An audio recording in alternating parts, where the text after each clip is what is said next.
Where is luxury going? So I'm just to give you, because, podcast is luxury item. So definition of a luxury item is something that is unnecessary. That's important. Secondly, is something that it's, let's say, desirable. And it's either very expensive or very difficult to obtain. That's the definition of a luxury item. Now, my job, as I don't sell any luxury item, but we sell experiences, obviously I'm pretty happy when I hear now the millennials, as you are saying, they don't want to own luxury. Right.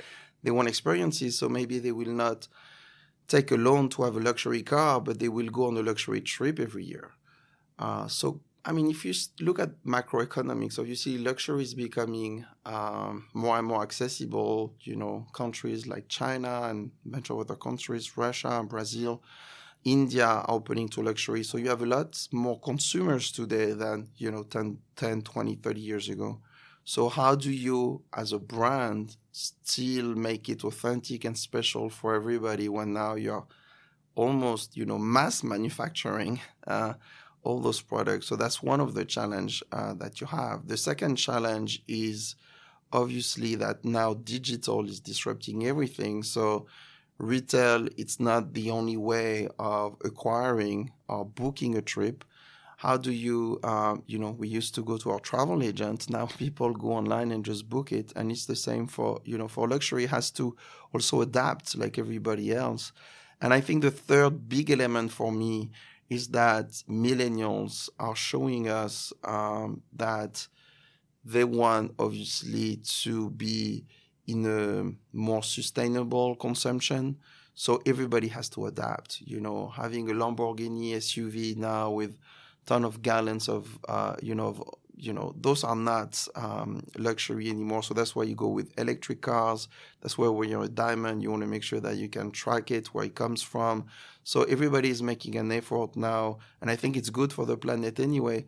But the consumption of luxury goods is really changing for those three things. More and more people are accessing luxury. Luxury, it's not only about retail anymore. Digital is really what makes the difference. And third, you want to make sure that luxury is a responsible luxury.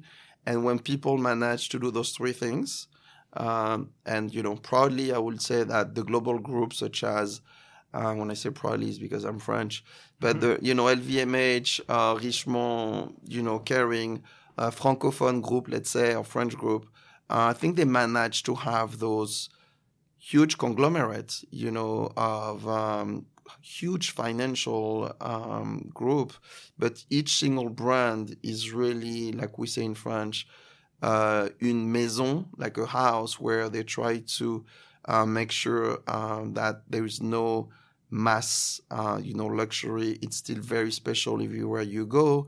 I think all those luxury brands are doing better in terms of responsibility, and I think now they are embracing fully digital. When I started in 2008, it was a mess digitally. Facebook was a mess. When I came here, there was 11 Facebook pages about Chanel, and none of them were owned by Chanel. Can you imagine? Yeah. So all that has changed, and I think now people are really also, giving credit to those luxury brands. They finally adapted to that new world. And